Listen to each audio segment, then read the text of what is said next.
Well done on the match today. Just talk us through your thoughts on the match and how you're feeling generally. I am really happy with how I played today. I think I served a lot better than I did in the last match, and I think I returned well. And I think overall I just started off either neutral or kind of ahead in the point and had a lot of opportunities to try to move forward. So overall, really happy with the match and happy to get to play another one here. Okay, we'll take questions from the room. Kat? How good does it feel to play tennis like that in such a big match? It definitely feels really good, and I think just my mindset really let me play that good tennis, and that's really what I've been trying to focus on, and just giving myself the opportunity to allow myself to play tennis like I did today. What is the mindset? What's changed, and when did it change? My biggest mindset change is just trying to enjoy tennis and take some of that just internal pressure that I was putting on myself. And it was honestly, it was freezing me, and I felt like I couldn't play at all. And just taking that away and putting tennis into perspective, that it's a sport and it's something that when I was little I enjoyed doing and I loved doing it, and I was letting it become this dark cloud over me, and just trying to push all of that away and leave that behind in last year and start fresh this year. Ben? Maddie, you were talking about vibes in Adelaide and just vibes about there, and that seems to be going forward for you still. I guess, does that get it all tougher now that you're into a quarterfinal of a Grand Slam to try to keep the sort of pulse slow and keep things chill, or how do you balance the stage with that sort of mindset? I think that it obviously gets harder just because, you get tighter and it's bigger moments. Like even in the finals in Adelaide, I started incredibly nervous and I felt that, but just acknowledging it, accepting it, and not trying to fight it and pretend that it's not happening has been probably the best thing that I've done. And just almost kind of just like force myself through it instead of trying to fight it and not just pretend that it's not happening, but just accepting it, I think, has been the biggest thing, and knowing that it's going to happen and just be prepared for it. Okay, Tumaini? Hi, Madison. I think your run has kind of obviously shown how quickly things can change in tennis. And I'm curious, when you're, trying to find your form, but you feel like you're doing the right things, how easy or difficult is it to kind of remember, remind yourself or remember how things can change and be on the right track quite quickly? I think it's obviously easy to say it now that, as long as you keep doing the right things, things will work out and all of that. But I felt like I was doing a lot of the right things last year and I was doing my best and it just wasn't happening. But like you said, tennis can change in a week, and just knowing that it will eventually get better, you just kind of have to hold on to that.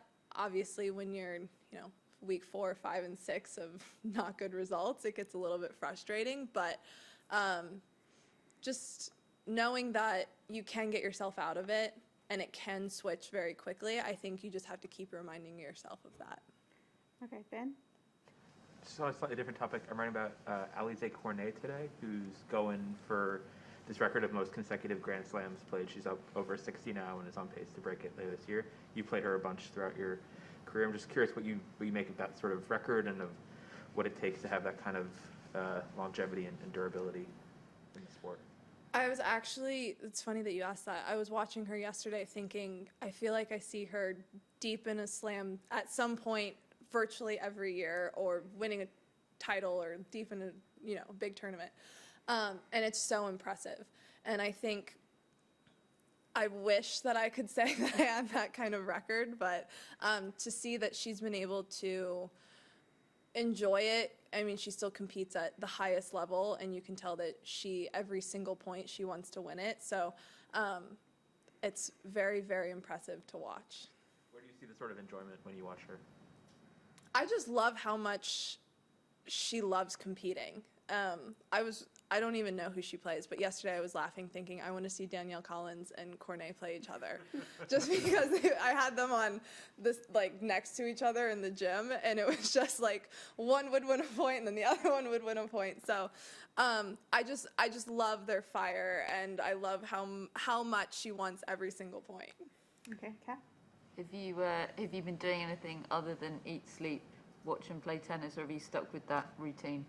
It's pretty much all I've done since I got here, to be totally honest with you. I always love the food in Australia, especially in Melbourne, so I try to have virtually every restaurant that I can possibly fit into my trip, so I'm going to keep that up. Tanani? Having not like seen you live for a while, I forgot like how people like when you're on form and hitting the ball, well, people like gasp in the crowd when they like see and hear your winners. I'm curious, how old were you like when you realized how fast your arm was and how big you were able to hit compared to a lot of your peers? I'm not sure. Honestly, I'm not even sure if I still totally appreciate it. It feels fairly normal for me and just kind of like my average ball. And I think that's part of the reason why I overhit sometimes. But growing up, I didn't understand the concept of tennis, but my grandpa is a massive baseball fan, so I would try to hit home runs, which I think really makes my tennis game make a lot more sense. Okay, one more, Ben, and then we'll go online. Yeah. You're still in the player council, I believe, or no? No. Okay, well, it's sort of WTA question anyway. All the things that's been going on in the last year with China and with the decision to suspend the tournaments there, what did you make of that as someone who knows, obviously, how important China has been to the tour, and just what did you make of WTA's stance there? I think the biggest concern is that Peng Shuai is safe, and I know that Steve has had some incredibly difficult decisions to make, and he's our CEO, and I think his first concern every single day is all of his players' safety, and I, as one of those players, really support him and appreciate that that's what his stance is. All right, we'll go online. Thank you. We'll start with Willie from ESPN.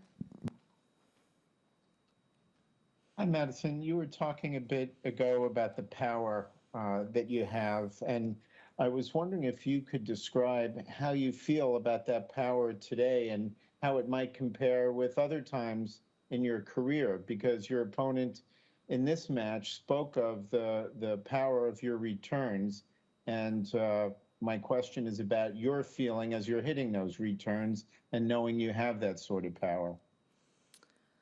I don't even really think of it as far as power. I think today I was really focused on just trying to get the ball kind of deep and at her feet, just because she is kind of a big first strike tennis player, and I knew that if I let her get that first ball the way that she wanted, I was going to be in trouble and or running. So I just, honestly, I kind of just think out in front and swing at it.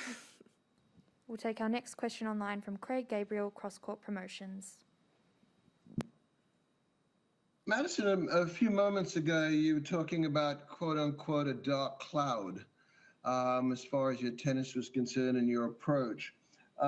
Was it a case, did you find that the sport had become a bit of a grind for you, and that, to use a corny expression, that you'd fallen out of love with the sport, but that has all been rekindled?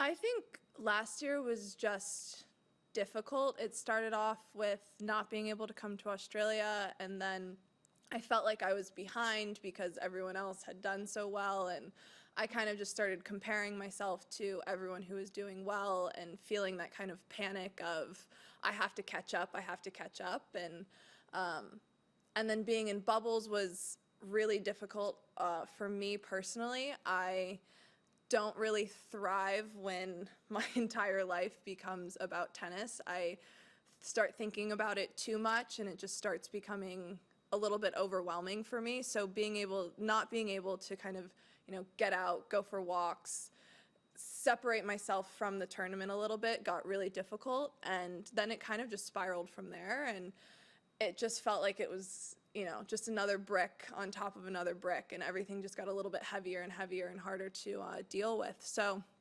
the latter half of the year, not being in bubbles helped a little bit, and then just having the off season to really reset and take some time. And I got to go to Montana and enjoy the outdoors a little bit, which really helped me just kind of clear my mind and just get back to being a happy person off of the court, and then enjoying tennis again off of the court or on the court. We'll take our next question from Courtney Newen, WTA. Hey, Madison, congratulations. We were joking the other day about, your record post-Berlin and all that sort of stuff. And I'm kind of curious, going off of some of the questions today, you had mentioned that Bjorn kind of sat you down and was like, please stop doing this to yourself. Can you give us a sense a little bit of, from that stretch from mid-year through the end when wins weren't coming and things seemingly were a little rough, like, what did it kind of look like? How was it kind of actually bleeding into, home life, off-court life, and stuff like that? I was just at a very high anxiety level all of the time. I wasn't sleeping as well. It just, like I said, it just felt like there was literally a weight on my chest, just because I became so focused and obsessed with it that I wasn't enjoying really anything, because it's all that I was thinking about. And like I said, I just became a much higher anxiety person than I already kind of am. So it was probably not the easiest to live with me at that time period. So I'm very appreciative of the sit down, stern talking to that I received. Our final question online comes from Reem, The National. Madison, we don't know who you're playing next, but I first wanted to ask you about Krejcikova.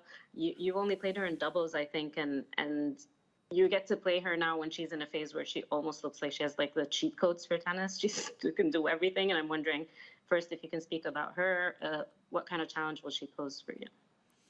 I think obviously she's really found her rhythm on the singles court along with on the doubles court. I think she's kind of just making tennis look easy, and it seems like no matter what people are doing, she very quickly figures it out and has like another game plan to quickly implement. So that would be tough to play against. And then I think the other thing about her is that she's also an incredible doubles player. So she moves forward so naturally that I feel like if you give her the opportunity, she's just on top of you all of a sudden, and then she's at the net, and then obviously it's not easy to pass her. So that would obviously be an incredibly difficult matchup. And then you have Vika, who's a Grand Slam champion, and also a player who, if you give her even a ball that's what you wouldn't normally consider a short ball, she can make it into a short ball. Honestly, I think either match is going to be really difficult. I think they both play a little bit different, but also similar in some ways, where they're both trying to come forward. They're both trying to be the aggressor. They both have great returns.